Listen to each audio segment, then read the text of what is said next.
Amén. Gloria a Dios. ¿Cuántos dan gloria a Dios en esta hora? Vamos a leer el capítulo 3, verso 18 hasta el 4:6. Dice la palabra del Señor: Casadas, estad sujetas a vuestros maridos como conviene en el Señor.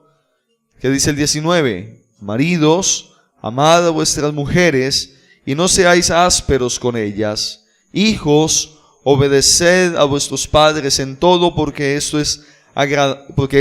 agrada al Señor. Padres, no exasperéis a vuestros hijos para que no se desalienten. Siervos, obedeced en todo a vuestros amos terrenales, no sirviendo al ojo como los que quieren agradar a los hombres, sino con corazón sincero, temiendo a Dios. Y todo lo que hagáis, hacedlo de corazón como para el Señor, y no para los hombres, sabiendo que del Señor recibiréis la recompensa de la herencia, porque a Cristo el Señor servís. Mas el que hace injusticia recibirá injusticia, la injusticia que hiciere, porque no hay acepción de personas. Amos, haced lo que es justo y recto con vuestros siervos, sabiendo que también vosotros tenéis un amo en los cielos. Perseverad en la oración, velando en ella con acción de gracias, orando también al mismo tiempo por nosotros, para que el Señor nos abra puerta para la palabra, a fin de dar a conocer el misterio de Cristo, por el cual también estoy preso, para que lo manifieste como debo hablar. Andad sabiamente para con los de afuera, redimiendo el tiempo. Sea vuestra palabra siempre con gracia, sazonada con sal, para que sepáis cómo debéis responder a cada uno. Amén. Gloria al Señor. Y entonces esta viene siendo la última parte de una serie de instrucciones. Recordemos que la semana pasada estuvimos mirando cómo el apóstol Pablo, a partir del capítulo 3 que estamos leyendo, desde el versículo 12 al 17, está hablando acerca de la necesidad de, como creyentes, ser revestidos del carácter de Cristo Jesús. Y Pablo, en esos versículos del 12 al 17, lo que hace es una ampliación de las características o de las virtudes o de los elementos que se deben formar en nosotros como parte del carácter de Cristo en nuestra vida. Él dice que debemos vestirnos, dice la palabra del Señor, como escogidos de Dios, santos, amados, de entrañable misericordia, de paciencia, de mansedumbre, ¿cierto? De todas estas cosas, perdonándonos, soportándonos, que la paz de Dios esté llenando nuestra vida, que la palabra de Cristo esté habitando ampliamente en nosotros, que estemos siempre con una actitud de adoración. Bueno, y todo esto que habla acerca del carácter del creyente, termina él utilizándolo, hermano, para dar una serie de instrucciones que fueron las que comenzamos a ver a partir del versículo 18 hace 8 días. ¿Cuántos recuerdan? Entonces comenzamos a hablar que a partir del versículo 18, entonces Pablo comienza a hacer una serie, hermanos, de instrucciones, o de dar una serie de instrucciones que tienen que ver entonces de cómo es que el carácter cristiano, este carácter del cual debemos estar revestidos nosotros, se tiene que evidenciar en la forma como nosotros nos relacionamos con los que nos rodean. Y Pablo centraliza este tema comenzando por la familia y las relaciones familiares. Cómo es que el Señor da mandamientos en cuanto a los roles familiares, mandamientos en cuanto a los deberes familiares, mandamientos que tienen como propósito beneficiar las relaciones familiares, y cómo esto, hermano, el cumplimiento de estos mandamientos depende. ¿De qué dependerá? Dependerá de que nosotros, hermano, permitamos en nuestra vida que el carácter de Cristo sea formado en nosotros. Amén. Entonces dijimos, hermano, y estuvimos analizando gran parte del pasaje del 18 hasta el versículo número 23 aproximadamente, y estuvimos mirando, hermano, que cada uno de esos mandamientos a las casadas, a los maridos, a los hijos, a los padres, mandamientos que cuando los vemos de pronto pensamos qué reto es para nosotros obedecerlos, pero entonces es allí donde entendemos que las casadas, para someterse a sus maridos como conviene en el Señor, necesitan estar revestidas del carácter de Cristo. Que los maridos, para amar a las mujeres, a nuestras esposas como la Biblia lo manda, pues de la misma manera necesitamos estar revestidos del carácter de Cristo. Que los hijos, para obedecer a sus padres en todo como es agradable, que necesitan estar revestidos del carácter de Cristo. Que los padres de la misma manera necesitan como padres estar, hermano, revestidos del carácter de Cristo, para que nuestras relaciones familiares sean bendecidas mediante el hecho de que cada uno esté revestido de Cristo Jesús. Amén. ¿Cuántos están revestidos de Cristo Jesús? Como dos nomás, los demás no. Bueno, todos necesitamos, amén. Todos necesitamos observar lo que la Biblia nos dice y pues humillarnos ante el Señor y procurar día a día decirle: Señor, necesito más de este carácter que se evidencia en la vida de alguien que verdaderamente está en ti. Decirle todos los días: Señor, yo necesito que me revistas de tu carácter. ¿Cuántos pueden orar de esa manera cada día?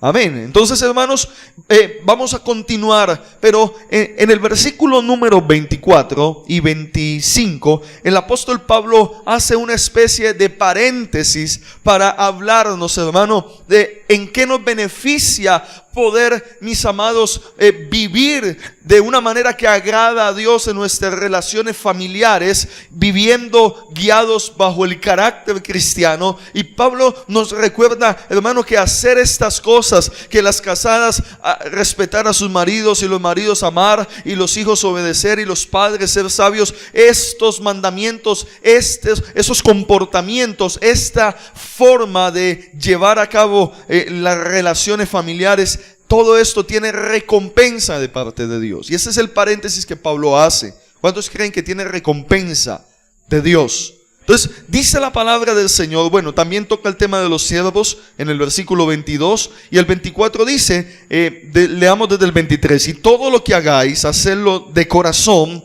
como para el Señor y no para ¿quiénes? Y no para los hombres. Versículo 24, leámoslo juntos: sabiendo que del Señor recibiréis ¿qué? La recompensa de la herencia, porque a Cristo el Señor servís. ¿Cuánto dan gloria a Dios? Mire lo que dice la palabra del Señor, hermano. Vale la pena vivir bajo los preceptos y la forma que Cristo quiere que nosotros tengamos ahora en Él, que es completamente diferente a la forma que traíamos antes o que tienen en común las personas del mundo. Le pregunto, ¿vale la pena vivir, tener un estilo de vida diferente a los comportamientos y patrones que teníamos antes de tener a Cristo y que conserva la gente en el mundo? ¿Será que vale la pena? Pues eso es lo que está diciendo Pablo. Vale la pena que como esposa usted se comporte así. Lo que la gente en el mundo de pronto lo ve como algo no agradable, no tiene, hermano, esto de que las casadas estén sujetas a sus maridos como conviene en el Señor. Hermano, esto no tiene nada que ver con el pensamiento del mundo en este tiempo, ¿sí o no? Y cuando analizamos cada una de estas cosas, hermano, de que los hijos obedezcan a sus padres, eso hoy día no va en la corriente, en la forma de los adolescentes, de los jóvenes en este tiempo, eso no va. Pero la Biblia dice que cada una de estas cosas, hermano, hacerlas, vivir de esta manera, adoptar este estilo de vida, tiene recompensa del Señor. ¿Cuántos dicen amén? En otras palabras, aquí está diciendo, hermano, que ser diferentes al mundo y vivir diferentes al mundo, vivir con patrones de vida establecidos por el Señor y que sean diferentes al mundo, hermano, aunque para el mundo sea extraño, aunque para el mundo sea absurdo, aunque con el mundo no tenga una consonancia, una armonía, hermano, aunque para el mundo sea cosa de locos, como muchos dicen, hermano, en el Señor esto tiene recompensa. ¿Cuánto lo creen? Y eso es lo que está diciendo, y ese es el paréntesis. Pablo piensa, creo yo, en sus oyentes, ¿cierto? Y dirá Pablo, bueno, algunos de ellos cuando lean esto dirán, uy, qué duro someterse al marido, qué duro amar, como Pablo dice a las mujeres, qué duro es obedecer, qué duro es estos mandamientos, esas instrucciones. Entonces les voy a recordar que esto no solamente es agradable delante de Dios, sino que tiene recompensa. ¿Cuántos saben que tenemos recompensa? Dígale que está al lado suyo, tiene recompensa. Jóvenes, tiene recompensa ser obedientes a sus padres. Digan amén, pues, muchachos. Ya estuvimos estudiando qué es, ¿cierto? Los hijos que están todavía bajo cobertura de padres, dependientes, bajo autoridad de sus padres, que están ahí todavía, ¿cierto? Dice la Biblia que tiene que recompensa. ¿Cuántos dicen amén? Dice que los siervos que trabajen sujetándose, siendo honrados, haciendo las cosas con temor, con honestidad, todo esto tiene que recompensa. ¿Cuántos creen que hacer las cosas como Dios quiere trae y tiene recompensa de Dios?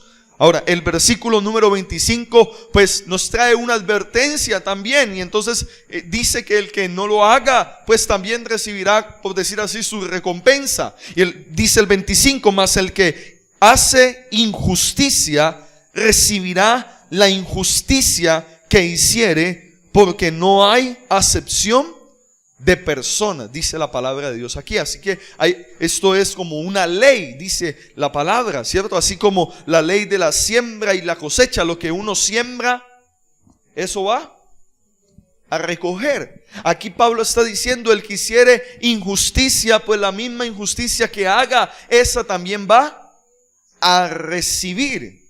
¿Sí o no? A veces, por ejemplo, un ejemplo, yo a veces escucho padres de familia que luchan y lloran y tienen ese conflicto porque sus hijos son tremendamente desobedientes. ¿Hay algún padre aquí que tiene como ese problema a veces? ¿Sí? Ahora, no todos los casos, hermano, pero usted de pronto pudiese hacer memoria. ¿Cómo fue usted como hija? ¿Como hijo? Algunos están riendo. ¿Sí? ¿Usted se acuerda cómo fue como hija?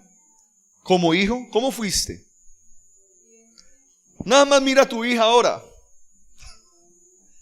¿Sí? Es muy posible, aclaro, no en todos los casos, pero es muy posible que muchas veces, hermano, usted ahora como padre, usted, hermana, ahora como madre, aunque ahora estés en Cristo, aleluya, gloria a Dios y todo eso, pero estás recogiendo lo que hace años por allá de adolescente loca, de adolescente loco, rebelde, sembraste. ¿Sí o no? Ahora, a los muchachos, ¿por qué ser obedientes ahora? Porque pues ustedes ahora no piensan en eso, pero dentro de 15, 20 años van a ser padres de familia. Y van a saber lo que es bueno. Y muy seguramente lo que ustedes están sembrando ahora como hijos, lo van a recoger como ¿qué? Cuando seamos padres. Amén. Puede entonces, hermano, que cuando seas padre, madre, vas a recoger la justicia que como hijo sembraste. Entonces seguramente vas a recoger hijos que también honren tu vida como tú honraste a tus padres. ¿O no? O al revés. ¿Cuántos dicen amén? Entonces eso de que ay, este muchacho tan rebelde, el diablo fuera y toda esa cosa, pues no, acuérdese, Eche unos 25, 30, 40 años. Bueno, yo no sé hace cuánto usted era muchacho, adolescente. ¿Y cómo usted era? ¿Sí o no? Yo, por ejemplo, veo unas caras y me los imagino cómo eran. ¿Sí o no? ¿Cómo era Edgar de muchacho? Buen muchacho. Rebelde. Me equivoqué, ¿sí ve? En fin, menos mal que no tuvo hijos porque... Pero eso es lo que está diciendo la palabra de Dios. ¿Cuánto lo creen? Es lo que está diciendo. Dice que el que hiciere, leámoslo nuevamente, mas el que hace injusticia recibirá la injusticia que hiciere, porque no hay acepción de personas. Entonces aquí el Señor como que nos pone a pensar, bueno, ¿por qué esto de revestirnos del carácter de Cristo y de hacer las cosas de la manera de Cristo y hacer justicia, hacer lo bueno? ¿Por qué? Pues porque primeramente pues es la evidencia de que estamos en Cristo. Segundo, es la forma como agradamos a Dios. Tercero, es la manera como debemos tener relaciones que fortalezcan y bendigan, en este caso, nuestro hogar y las demás relaciones sociales. Y número tres, hermano, pues porque tiene recompensa de Dios, buena o de pronto esas que nos va a poner a llorar un poco. Amén. Entonces ahí está el paréntesis. Ahora, en el capítulo 4, pues Pablo continúa la idea de lo que viene enseñando, y ahora le habla en el versículo 1 a ¿quiénes? A los amos. ¿Qué dice el 4:1? A ver, léanlo ustedes, 1, 2 y 3.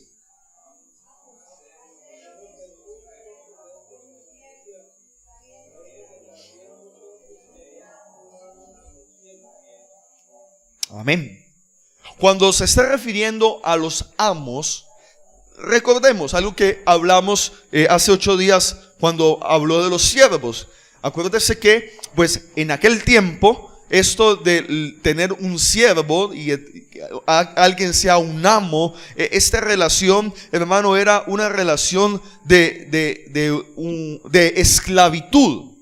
¿Se acuerdan que hablamos acerca de eso? Que pues en ese tiempo los siervos realmente eran esclavos, porque pues hasta ese tiempo, o en ese tiempo más bien, en la cultura, en lo que se vivía, pues se permitía la esclavitud. Era algo normal que alguien tuviera un siervo, y un siervo era un esclavo de él, era pertenencia de él, ¿cierto? ¿Sí? Y generalmente los que tenían esclavos o los que tenían siervos, hermanos, eran personas de una posición alta, que tenían dinero seguramente, que tenían posición, que tenían un estatus, y pues no todo el mundo, hermano, tenía la capacidad, de tener siervos, ¿sí? Porque para eso tenía que tener uno, ¿qué?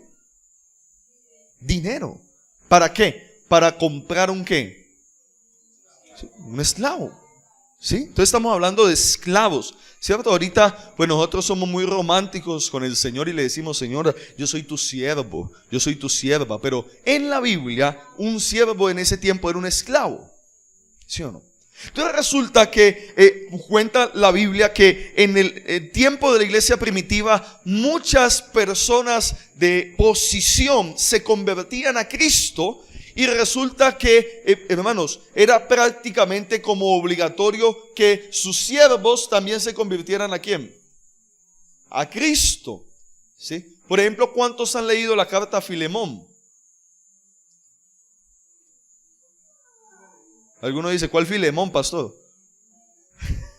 Bueno, ahí en la Biblia hay una historia bien especial acerca de un esclavo llamado Filemón, ¿sí o no? Bueno, entonces ahí hay una historia, ¿cierto? De un esclavo que defrauda a su amo y se vuela, y Pablo se lo encuentra, y hay una historia linda. Y entonces Pablo escribe esa carta a Filemón. Perdón, corrijo, Filemón era el amo, ¿cierto? El amo que pide que reciba a su esclavo Onésimo, que, ¿cierto?, le metió ahí un fraude tremendo, y le dice: perdónalo, recíbelo, él está arrepentido, yo te pido que lo recibas, ¿cierto? Yo garantizo que él no va a hacer lo mismo, ¿cierto? Y entonces hay una historia tremenda ahí de un esclavo, de un amo, creyentes que se convirtieron al Señor. Entonces muchos amos se convertían al Señor, y con ellos también venían sus siervos, porque acuérdense que los siervos, los esclavos, eran como propiedad de ellos.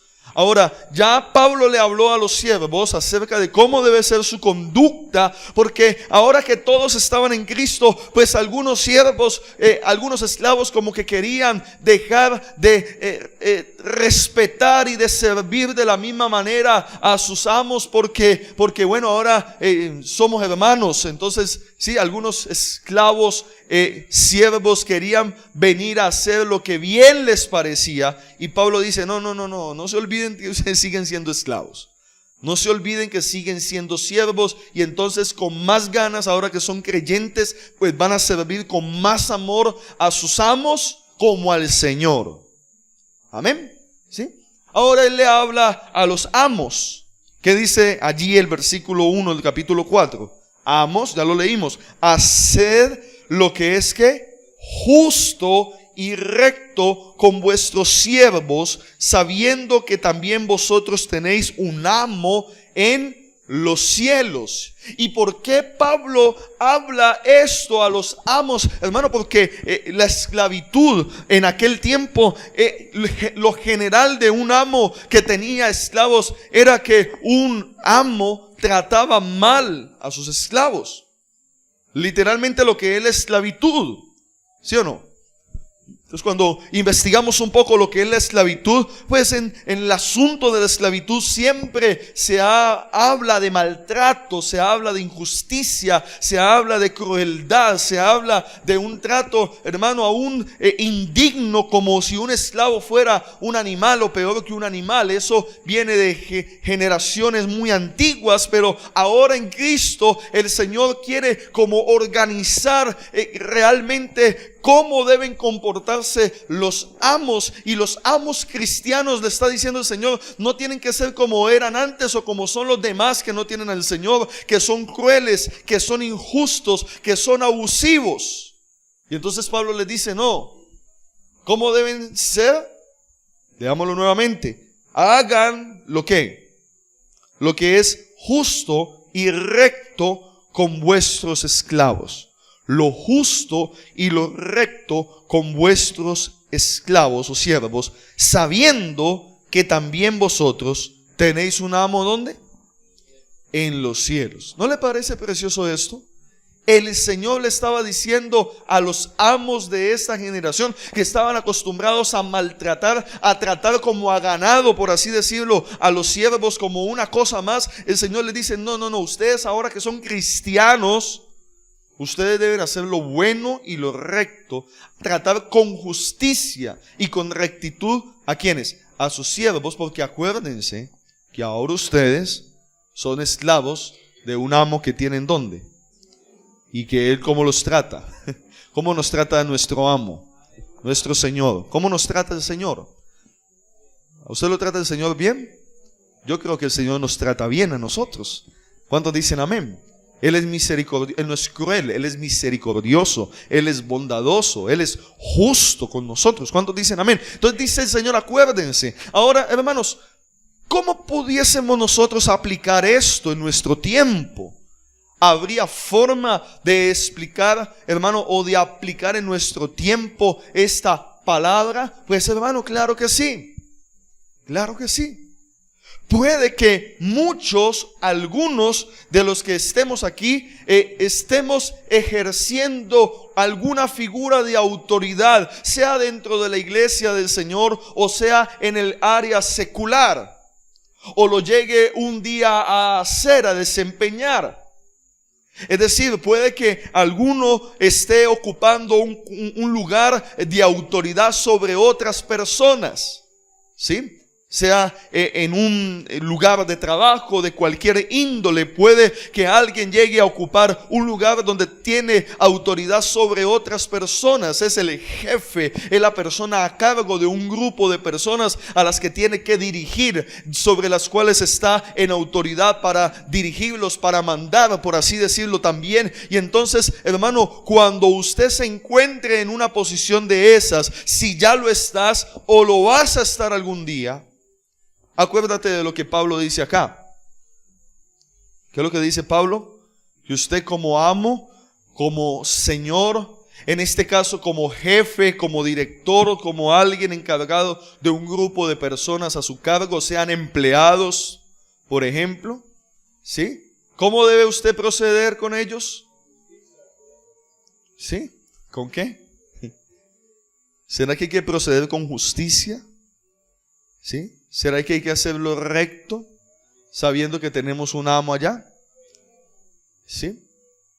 Miren, hermanos, que yo recuerdo que en Palmira de donde soy, hay muchas empresas, pero recuerdo que hay una, todavía existe, hay una empresa muy reconocida, no voy a decir su nombre, pero ahí esa empresa es muy grande y hay una gran cantidad de empleados. Y recuerdo que la dueña de aquella empresa es, bueno, no sé si es porque hace mucho tiempo no sé de la señora, pero era por aquel tiempo una señora cristiana evangélica y era conocida como la dueña de esa gran empresa, y todo el mundo sabía que ella era cristiana, porque es más, gran parte de sus trabajadores eran miembros de la iglesia donde ella iba. Ahora, lo tremendo es que era conocido de gran parte de la gente, hermano, que esta señora era terrible. Tremendo. Su testimonio, hermano, según se hablaba y se conocía, era una persona dura, tosca, grosera, maltrataba a los trabajadores ahí, pero el domingo era la primera en la iglesia dando diezmos. Imagínense los diezmos. Ya quisiéramos tener una así, ¿cierto? Que traiga harto diezmo, ¿no? Ahí estaba cumpliendo sus labores en la iglesia como cristiana, su apariencia como cristiana. Hermano, ahí usted la veía andar por la calle, era cristiana, todo el mundo sabía que era cristiana, pero todo el mundo hablaba, hermano, de lo cruel, de lo abusiva, de lo terrible que era como patrona, ¿cierto? Y era triste. ¿No le parece? ¿Por qué? Porque a la final eso se convertía en un mal testimonio, ¿sí? Porque los empleados mismos salían a hablar, ¿cierto? Usted sabe que, a ver, ¿cuántos han trabajado en una empresa? Acá, los que han tenido un jefe de esos bien buenos, ¿sí? A la final la gente sale hablando, ¿sí o no? Contando, diciendo, ¿sí? Y hermano, eso no era que le tenían bronca, no era que estaban chismoseando, inventando cosas, hermano. Eso era todo el mundo, la gran mayoría de la gente, hermano, que la conocía, sabía su forma, su carácter malo para tratar a las personas, ¿cierto?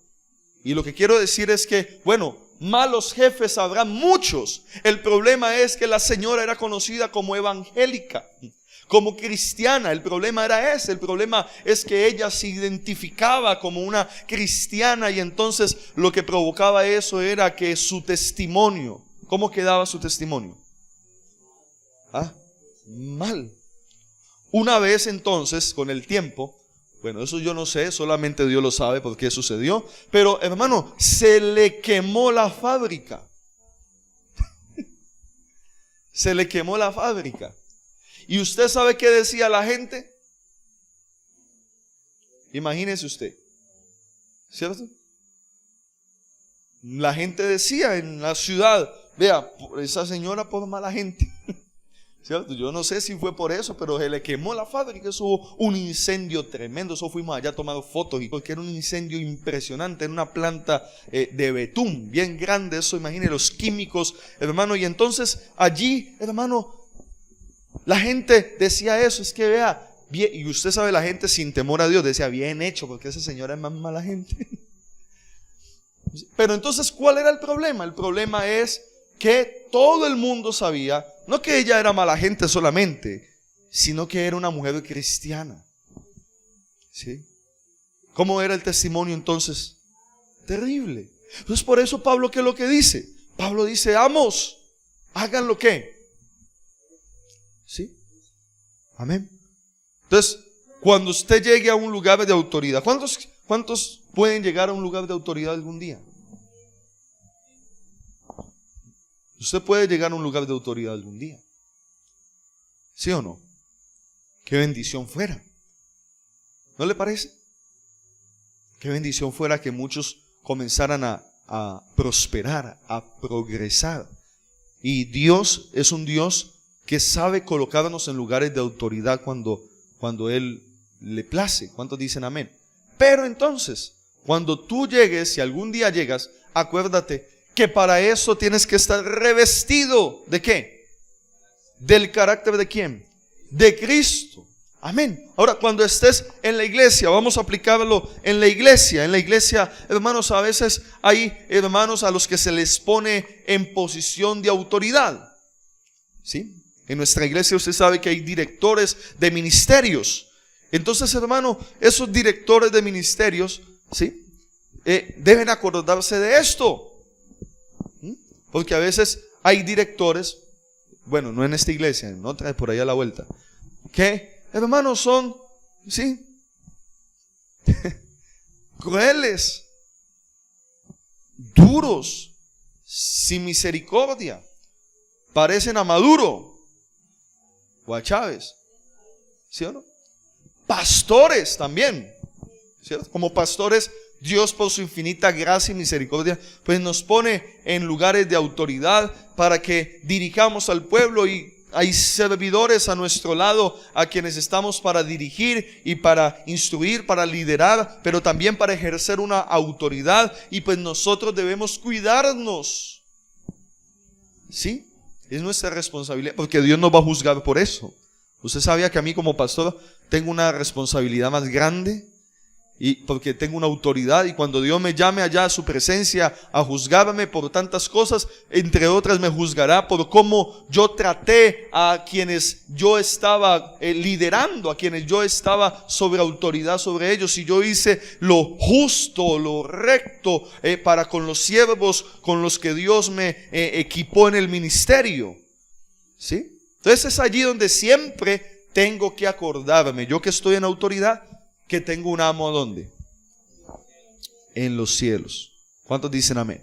Entonces, para el liderazgo, mire, por eso, mira, hay mucha gente que anhela liderazgo en la iglesia. En la iglesia hay gente, bueno, no lo dicen, pero en el corazón anhelan liderazgo, anhelan posición de autoridad. Bueno, yo no sé si está mal o está bien, pero lo cierto es que para que tú puedas estar en un lugar de liderazgo, tienes que estar revestido del carácter del Señor. A muchas personas se les coloca en lugar de liderazgo, hermano, y acaban la obra que el Señor les entregó, ¿no? ¿Sí? Así como dijo Jesús: Padre, he acabado la obra que me diste. Sí, pero ellos literalmente acaban al grupo, acaban a las personas, acaban el ministerio. ¿Por qué? Porque se les ha olvidado, hermanos, estar revestidos del carácter ¿de quién? De Cristo. Amén. Entonces, por eso, cuando alguien está siendo formado, por ejemplo, para el ministerio, yo oro a Dios, y yo creo y yo veo un gran potencial, hermano, de líderes y de ministros de Dios en nuestra iglesia. Yo lo veo así. ¿Sí? ¿Usted no lo ve así? Yo lo veo así.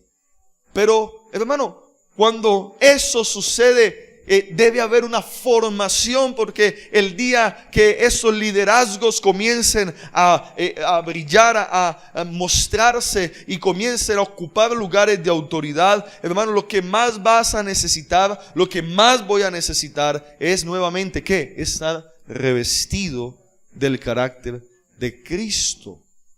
Amén. ¿Cuánto lo creen? Así que, hermanos, no se olvide de esta palabra. Si estás en lugar de autoridad o lo llegues a estar, recuerda lo que el Señor nos instruye. ¿Cuántos dicen amén? Ahora, a partir del versículo 2, Pablo cambia radicalmente el tema. Pasa la hoja. Y ahora él comienza a dar una serie de instrucciones que tiene que ver sobre deberes devocionales. Cuando hablamos de deberes devocionales, estamos hablando de deberes que tienen que ver con nuestra búsqueda de Dios y nuestro servicio con la obra del Señor. Ahora, ¿esto hace parte del carácter de cada creyente? Claro que sí. Pablo, por ejemplo, toma el tema, versículo 2, de la oración. ¿Qué dice el versículo número 2? Leámoslo juntos. Él ahora dice: perseverad, ¿en qué? En la oración, velando en ella con acción de gracias, orando al mismo tiempo por nosotros para que el Señor nos abra puerta para la palabra, a fin de dar a conocer el misterio de Cristo, por el cual también estoy preso, para que lo manifieste como lo debo hablar. Y habla de dos cosas, una en el versículo número 2, y la otra en el versículo número 3. La primera es, hermano, perseverad en la ¿qué? En la oración, dice, velando en ella con acción de gracias. Diga conmigo, la oración. ¿Cuánta oración debe haber en usted? ¿Cuánta? ¿Mucha, poca o más o menos? Pues yo creo que mucha. Ahora, él utiliza la palabra perseverar. Entonces, esa palabra, perseverar en la oración, está sugiriendo algo. La oración entonces debe ser, hermano, abundante. La oración debe ser intensa. La oración debe ser continua. ¿Sí? Eso es lo que está diciendo. Ahora, hermanos, ¿qué se necesita para tener este tipo de oración abundante, intensa, continua, como parte de nuestro deber devocional? Pues, hermano, estar revestido ¿de qué? Del carácter del Señor. ¿Cuántos dicen amén? Desarrollar una vida de oración. Hermano, le pregunto, ¿usted cree que es fácil?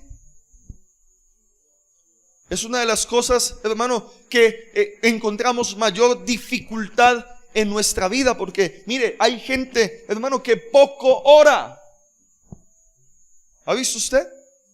Sí, pues claro, porque usted ha vivido eso de ser alguien de poca oración, y yo también. Todos nosotros sabemos, hermano, qué es tener, hermano, una vida de oración en donde a veces oramos por ahí cada 8 días o cada vez que venimos al culto un ratico. Muchos de nosotros sabemos que es, hermano, no tener tiempos prolongados de oración, no tener una disciplina en la oración. Y la disciplina, cuando la Biblia dice que perseveremos en la oración, para perseverar en algo, en lo que usted quiera perseverar, hermano, usted y yo necesitamos tener disciplina. Y la disciplina es algo que se construye en el carácter.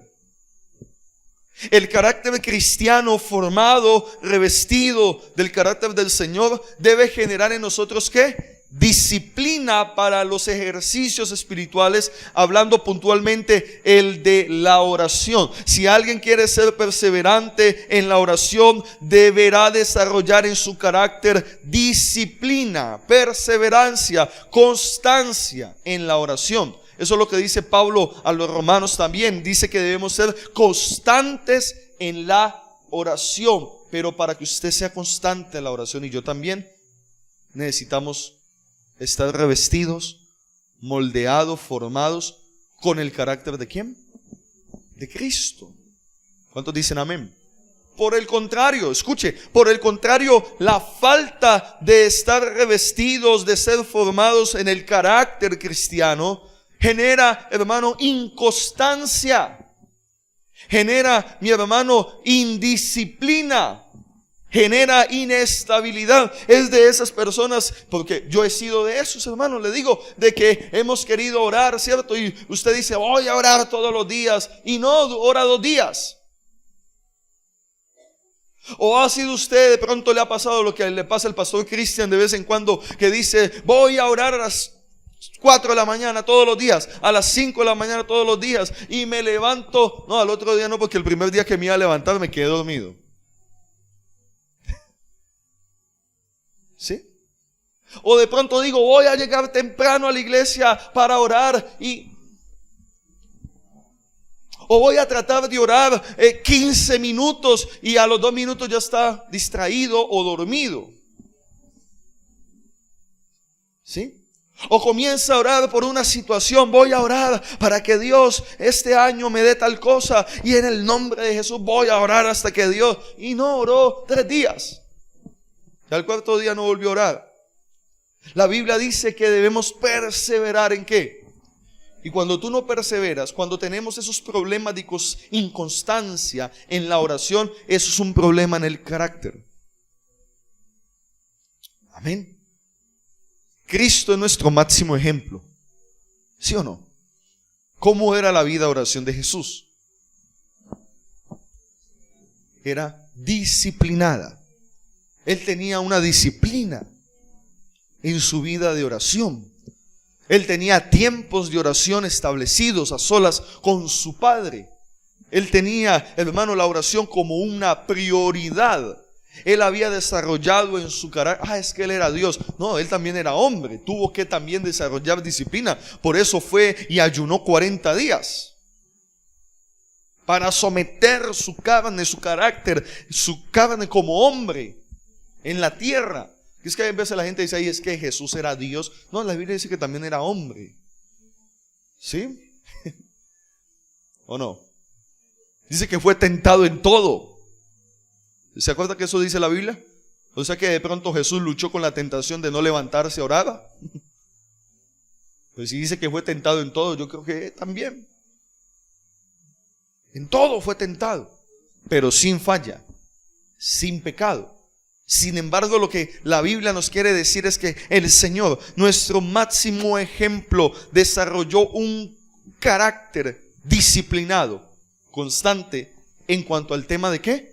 De la oración, hermano. ¿Y cuánto necesitamos ser perseverantes en la oración? ¿Cuánto necesitamos ser perseverantes en la oración?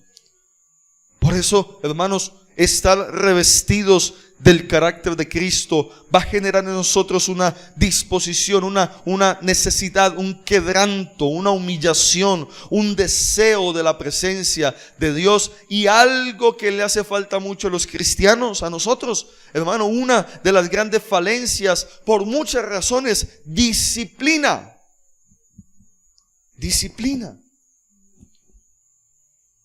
Para rematar, es un problema cultural. Tendemos culturalmente a ser muy indisciplinados. Tenemos la tendencia como latinoamericanos, como colombianos, a dejar las cosas para lo último, a improvisar, a hacer las cosas de cualquier manera, hermano, a ser desordenados. Es la tendencia que hay. Y eso muchas veces lo traemos a la vida espiritual. ¿Sí o no? Es allí donde más necesitamos que, reconociendo esa condición nuestra, decirle al Señor que forme en nosotros su carácter. Dentro de esas características está el orden y la disciplina para los asuntos espirituales. ¿Cuántos dicen amén? Ahora, ¿de qué sirve? ¿Será que sirve desarrollar una disciplina en la oración y en los ejercicios espirituales? Pues ya hemos hablado bastante. ¿Y de dónde viene la unción? ¿De dónde viene la revelación de Dios? ¿De dónde viene el que Dios nos use? ¿De dónde viene, hermano, que tengamos experiencias con Dios o que veamos respuestas de Dios? Hermano, en la disciplina de los ejercicios espirituales. Ni hablar del ayuno. Es una disciplina espiritual que se forma en el carácter cristiano. Pero bueno, dice perseverar en la oración y dice allí velando en ella con acción de gracias. Y lo segundo, versículo número 3, orando también al mismo tiempo por nosotros. Diga conmigo, intercesión. Una cosa es la oración y otra cosa es la intercesión. Usted dirá, pastor, es lo mismo. Bueno, hay una diferencia. Todas dos tienen que ver con orar.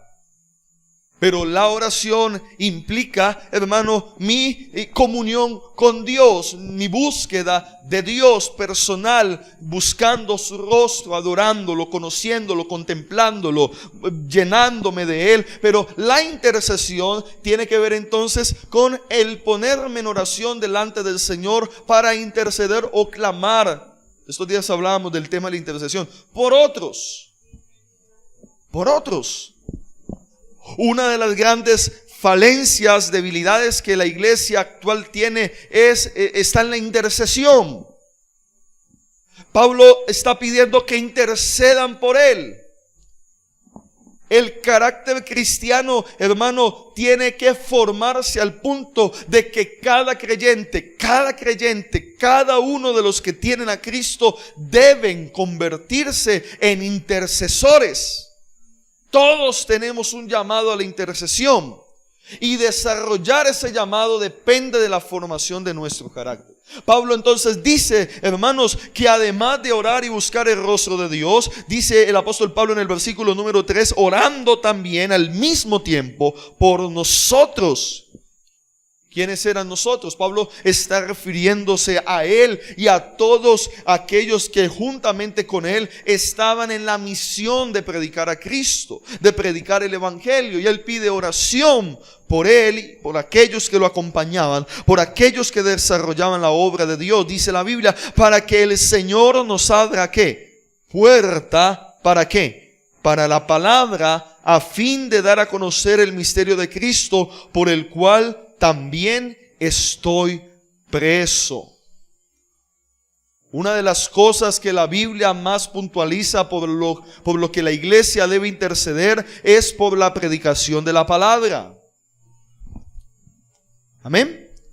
Se lo voy a volver a repetir, hermano. La Biblia enseña puntualmente que una de las cosas por las cuales más se debe interceder es porque se predique el evangelio. ¿Sí o no? 2 versículos. Efesios 6:18. ¿Qué dice Pablo? Orando en todo tiempo, con toda oración y súplica en el Espíritu. ¿Sí o no? Y velando en ello, dice la Biblia. ¿Sí? Orando por todos los santos y orando, dice Pablo después, por mí. Para que al abrir mi boca me sea dada palabra. Para dar a conocer el misterio del evangelio, para que con denuedo hable del Señor como yo debo hablar. Búsquelo allá en su casa, Efesios 6, 18 al 20. Ahí dice la palabra de Dios. Pablo pide, miren, eso que se llama la armadura de Dios, que uno de los elementos de la armadura de Dios es la intercesión, orando en todo tiempo por mí y por todos los santos, por todos. Dice la palabra del Señor. Jesús mismo. ¿Qué dice Jesús en Mateo 9:37 en adelante? La mies es mucha, los obreros son pocos. Rogad pues al Señor de la mies. ¿Qué quiere rogar el Señor de la mies? Que envíe obreros a su mies. ¿Cómo se llama eso? Intercesión. ¿Por qué? Específicamente, porque se predique el evangelio, porque hayan siervos que sean enviados y para que Dios respalde a los siervos, para que cuando se predique la palabra se haya denuedo y haya claridad para revelar a Cristo a través de la palabra. Por eso es que ustedes oran tanto por mí. Aleluya. Se les nota aquí. Debería ser la voz de toda la iglesia, hermano. Pobre de uno. ¿Usted no cree que uno aquí se siente el super que predica? No, hermano, necesitamos nosotros orar a Dios y que la iglesia ore por nosotros. Usted ve, y yo que soy, yo soy un hombre, somos hombres, nos paramos acá y podemos equivocarnos. ¿O no? Decir cosas que no son en algún momento, desviarnos, desenfocarnos del pasaje bíblico, del propósito del mensaje. ¿Sí? Porque como el pastor decía esta mañana, nosotros no tenemos la última palabra ni la verdad.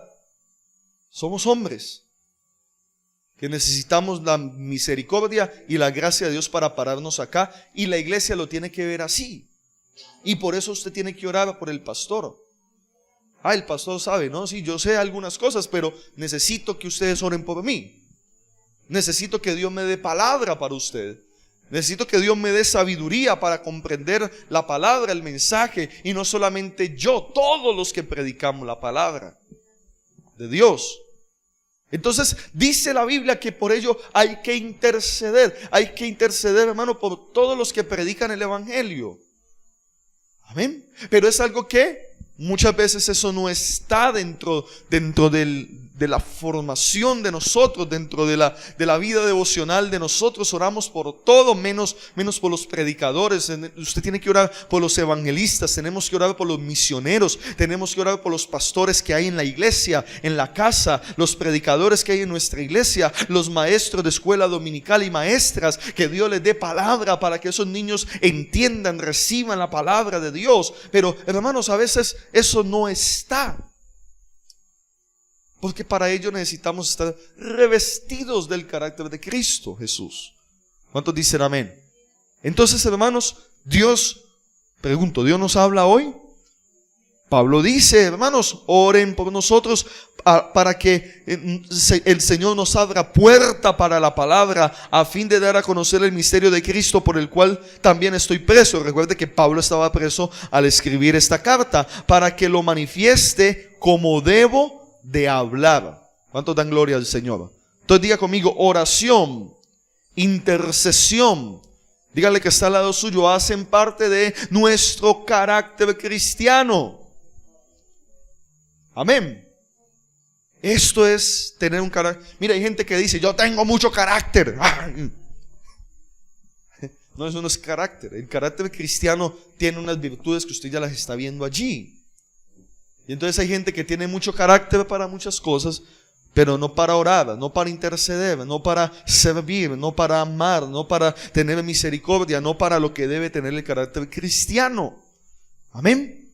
Entonces, más bien, cuando veas formando en ti el carácter de Cristo, el carácter de estos elementos, hermano, ni siquiera lo vamos a decir, vamos a usar, vamos a hacer bendición para otros.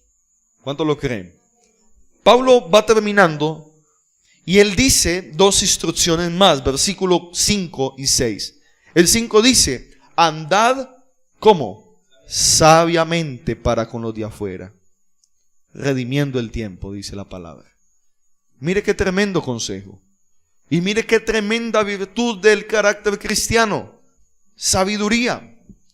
Dice que debemos andar, ¿cómo?